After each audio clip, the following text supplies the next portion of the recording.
Welcome back. It's the Weather Impact Alert. The rain is coming down hard right now. We've got heavy rain and some strong storms pushing through the area still at this hour. There is actually a tornado warning in Harrison County, Mississippi towards Biloxi. It's moving to the east out of our area. But the heavy rain is the focus now for the city of New Orleans. Flash flood warning in effect for the city of New Orleans, Orleans Parish and Jefferson Parish. That includes Metairie and Kenner, both the east and west bank down to Belle Chase. Very heavy rain. There will be street flooding over the next several hours. Do not drive if you don't have to, because there will be flooded roads, the usual spots that flood. We picked up several inches of rain across the city of New Orleans, and it is not done yet. We'll be dealing with rain over the next hour or so. Rainfall totals over the last couple of hours have added up quite a bit in a few spots, up to maybe 3-4 inches, especially for New Orleans East. This little spot could be over 4 inches. So anywhere from 2 to 3+ inches over the last few hours. That is a significant amount of rain, and we know it doesn't take much to flood in the city of New Orleans.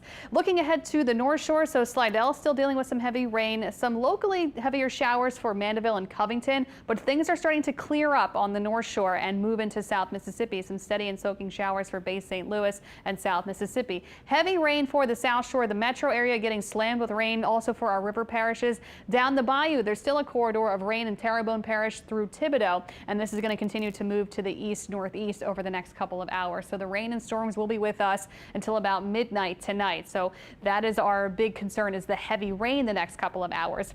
The tornado risk is lower. There's no more tornado watch for the North Shore now. There's still a tornado watch for the South Shore and South Mississippi, but I think that the risk for tornadoes is much lower for southeast Louisiana. Now, South Mississippi is still dealing with the tornado warning for the Biloxi area and eastward out of our area now. The rain is coming down hard across the city. You can see it over our live cam outside. It's cloudy, it's rainy. You won't be able to see tonight if you are driving right now. Try to avoid any travel if you can this evening. And there may be some, lingering residual flooding even as the rain subsides later tonight. Temperatures now in the 60s. We have a cool front moving in, and as it continues to push in, it'll push the storms to the east. So plan for some more rain and storms until about midnight tonight, 1 a.m. at the latest. And as we get into the overnight hours, we'll see a steady clearing trend. So tomorrow we wake up to a different story as the system that's impacting the lower Mississippi Valley pulls up to the northeast. It takes all the rain and storms with it eastward going into tomorrow. So then they have more rain and storms for them in the southeastern U.S.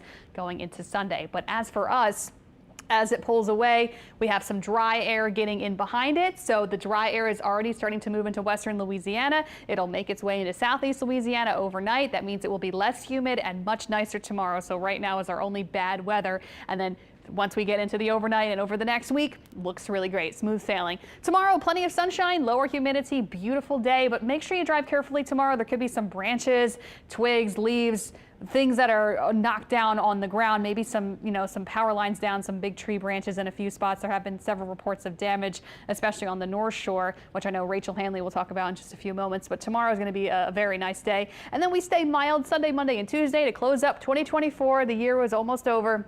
Low 70s, very nice the next several days. Then we have several cold fronts headed our way starting New Year's Eve. It's going to be chilly New Year's Eve and then much colder New Year's Day. Cold the first few days of 2025. So finally bringing back the winter chill. Afternoons will only be in the 50s and lower 60s. It will be dry too. So bone dry winter chill coming back later in the week. New Year's Eve, if you have any, big plans outside, celebrating, watching the fireworks, everything going on, you definitely want to bundle up. It's going to be feeling chilly and breezy with clear skies.